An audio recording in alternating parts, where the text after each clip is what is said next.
ние како нормално како поединци не можеме за цела фела се да лепиме генерализации, меѓутоа ние сме соучесници во она што ни се случува, затоа што е факт дека добар дел од академската фела учествувал во транзицијата од нејзиниот почеток па до ден денешен. Така што ние тука не можеме да се испереме од нашата одговорност. Од друга страна, и добар дел од академската фела молчи. Преферира да живее во кулата од слонова коска, да си ужива во својата комфортна позиција, да не се впушта во дебатирање. Зошто? Затоа што оној момент кога вие како јавен интелектуалец, не само како професор, туку и како јавен интелектуалец, почувствувате потреба да изразите став, тогаш бивате предмет на лов на вештерки, на стигматизација и така натаму.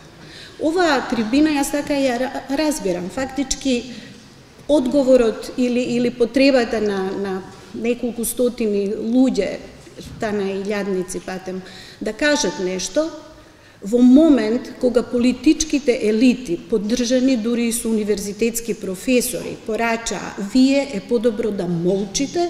Ова е критичен момент за Република Македонија, за процесот за решавање на името. Молчете, не бранувајте и немојте да го расипете процесот. Ние тука почувствувавме потреба да се бунтуваме на извесен начин и да речеме вие одлучувате во наше име и одлучувате за нас и ни должите во најмала рака транспарентност. Ако зборуваме за тековниот процес на така наречено решавање на проблемот со името, тогаш ако одговорот е промена на името, тогаш станува збор за многу погрешно прашање. Значи, на такво прашање не можете да дадете рационален одговор, освен да прифатите, да преговарате за себе и за она што сте и како себе се перцепирате и всушност и како сте успеале преку вашата академска работа, стручна работа, било каква наша активност во комуникациите со другите, да се наметнеме, да се докажеме, да се афирмираме.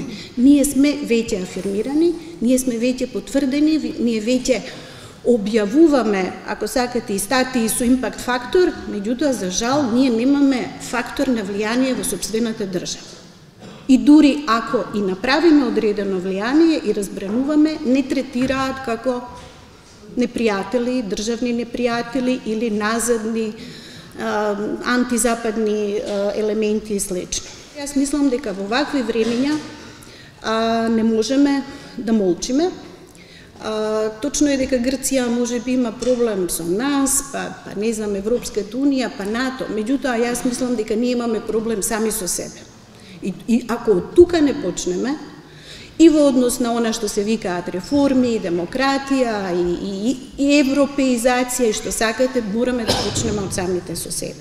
Меѓутоа, како тече времето и она теза дека ние треба да разговараме со нашиот сосед, се претвори не само во преговарање, туку замислете сега ароганцијата на сегашните преговарачи да ја и отфрлат услугата на Метју Немец, па директно во тет-а-тет средби или не знам какви формати, да зборуваат во наше име, а при тоа да немаме никаква информација за тоа.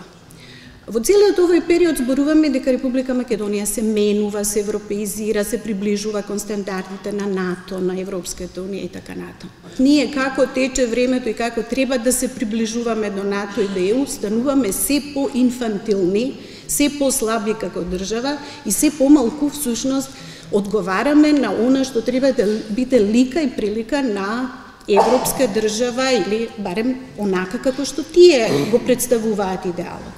Затоа што ниту една држава која е зрела, која има јасни параметри на својата домашна и надворешна политика, не би се однесувала вака поданички, како што тоа го прави нашата држава. И тука не ми е гајле, не е сеедно ми е кој е на власт, персонално или идеолошки, туку зборуваме од аспект на тоа како државата се менаџира.